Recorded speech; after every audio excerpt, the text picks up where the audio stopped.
The air hangs thick with the metallic tang of blood and burning incense. It is the morning of Passover preparation in Jerusalem, the holiest week of the Jewish calendar, and the ancient city has swelled to bursting. Over 2 million pilgrims have packed themselves within these limestone walls, transforming narrow alleyways into rivers of humanity. Smoke from the temple sacrifices rises in an endless column. Roman legionaries in polished armor grip their spears tighter than usual, because every centurion in the garrison knows this truth. Passover celebrates Jewish liberation from foreign oppression, and right now, they are the foreign oppressors. In the depths of the Antonia fortress, 2 prisoners await their fate. One is a traveling rabbi from Galilee, accused of sedition and claiming to be a king. The other is a convicted murderer, an insurrectionist, a man whose hands have spilled Roman blood. By nightfall, one of them will hang dying on a Roman cross. The other will walk free into that ocean of pilgrims and vanish completely and utterly from the historical record. His name was Barabbas, and what happened to him after the most controversial pardon in human history remains one of antiquity's most haunting mysteries. Welcome to Biblical Archives, where we excavate the truth buried beneath 2,000 years of history. Today, we're investigating a man whose entire existence is defined by a single moment, the moment he was chosen over Jesus of Nazareth. But who was he, really? A common criminal, a freedom fighter, and where did he go when those prison gates opened? Before we dig deeper into these ancient ruins, make sure to subscribe and hit the bell icon so you never miss a discovery. We release new investigations every week, and trust me, you won't want to miss what we've uncovered. Now let's step back through the centuries. To understand Barabbas, we must first understand the world that created him. The year is approximately 30 to 33 AD. Judea has been under Roman occupation for nearly a century, since Pompey Magnus marched his legions into Jerusalem in 63 BC. For the Jewish people, this is not merely political subjugation, it is a theological crisis. You see, this tiny stretch of land between the Mediterranean Sea and the Jordan River was not just territory, it was a divine promise, the covenant between Yahweh and Abraham. The Jews were God's chosen people, living in God's chosen land, worshiping in God's chosen temple. And yet, pagan Romans walked their streets, pagan eagles flew over their sacred spaces, a pagan emperor demanded tribute that many believed should belong only to God. Archaeological discoveries have revealed just how suffocating this occupation felt. In 1968, excavations in the Jewish quarter of Jerusalem uncovered what historians call the burnt house, the destroyed home of a priestly family from this very period. The artifacts found within, stone vessels used for ritual purity, mikvah for ceremonial bathing, reveal a people clinging desperately to their religious identity while living under the shadow of Rome. And this tension gave birth to resistance. The Jewish historian Josephus, writing just decades after these events, describes numerous uprisings, revolutionary movements, and what he calls lestai, a Greek word often translated as robbers or bandits. But make no mistake, these were not petty thieves. They were insurgents, guerrilla fighters, men who believed that armed resistance against Rome was not merely political activism, it was religious duty. They operated in the Judean wilderness, staged ambushes on Roman supply lines, and assassinated those they viewed as collaborators. The Romans crucified them by the hundreds, and it solved nothing. Enter Pontius Pilate. Historical sources paint a disturbing portrait of this Roman prefect. The Jewish philosopher Philo of Alexandria, writing to Emperor Caligula, describes Pilate's administration as characterized by, and I quote, briberies, insults, robberies, outrages, wanton injustices, constantly repeated executions without trial, and ceaseless and grievous cruelty. In 1961, Italian archaeologists working at the ancient coastal city of Caesarea Maritima unearthed a limestone block bearing an inscription, the Pilate Stone. This was the first archaeological evidence confirming Pilate's existence and his exact title. And during Passover of that fateful year, this ruthless prefect found himself presiding over a political nightmare, with a popular revolutionary on one side and a controversial rabbi on the other. Now let's examine what we actually know about Barabbas, starting with his name. In Aramaic, the common language of 1st century Judea, Barabbas is not technically a name at all. It's a patronymic, Barabbas, son of the Father. Some early manuscripts of Matthew's Gospel, including the so-called Caesarean text tradition, actually record his full name as Jesus Barabbas, Jesus, son of the Father. Consider the staggering dramatic irony. The crowd is asked to choose between two men, both named Jesus, one called Son of the Father by birth, the other claiming to be the Son of the Father by divine right. Biblical scholars have debated this remarkable coincidence for centuries. Some argue it's too symbolically perfect to be historical, that later writers constructed the narrative deliberately. Others contend that the sheer strangeness of it suggests authenticity. No one would invent something so confusing. But what kind of criminal was Barabbas? The Gospels provide slightly different descriptions. Mark calls him a rebel who committed murder in the insurrection. Luke specifies a certain rebellion made in the city. John simply labels him a lestes, that same word Josephus uses for revolutionary bandits. What insurrection? What rebellion? The text tantalizes us without explanation, as though the original audience would have known exactly what event was being referenced. This suggests Barabbas wasn't the obscure figure. He was notorious. Modern historians have proposed several theories. Some connect him to the Zealot movement, a radical faction that would later spark the Great Jewish Revolt of 66 AD. Others suggest he was part of the Sicarii, the daggermen, assassins who would melt into festival crowds and knife Roman sympathizers before vanishing.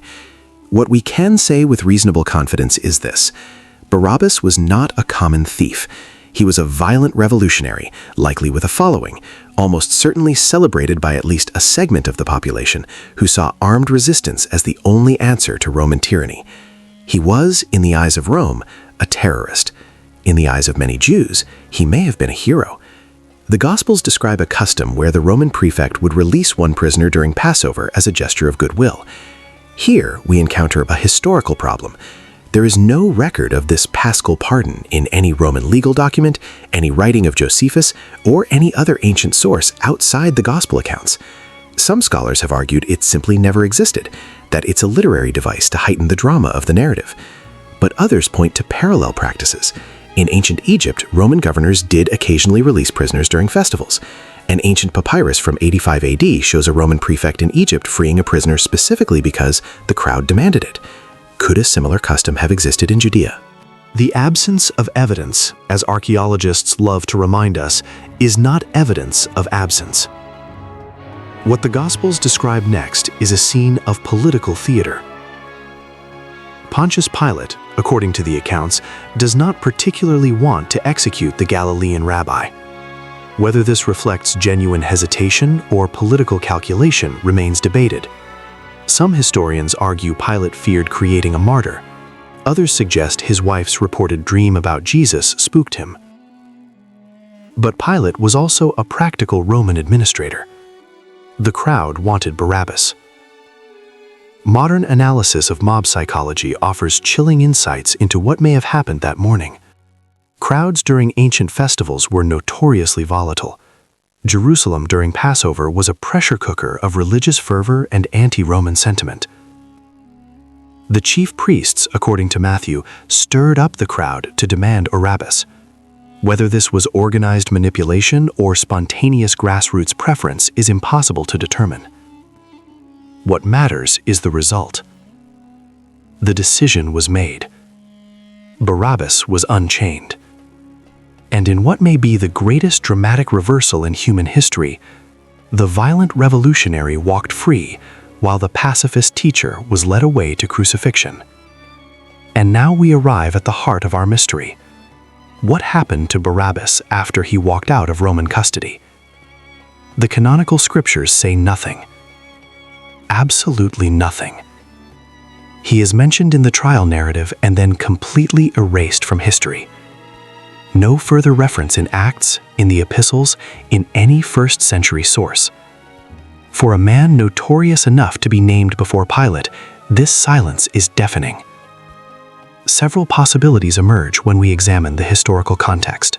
The first, and perhaps most likely, Barabbas returned to revolutionary activity and was eventually killed.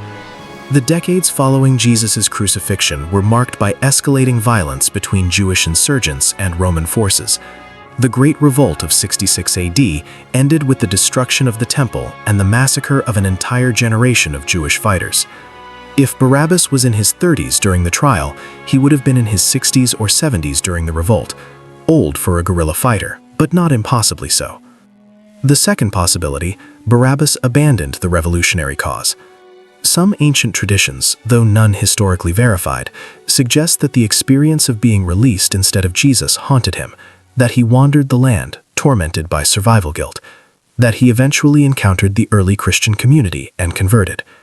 A novel published in 1950 by Swedish author Per Lagerquist, titled simply Barabbas, imagines this exact trajectory. The book won the Nobel Prize for Literature.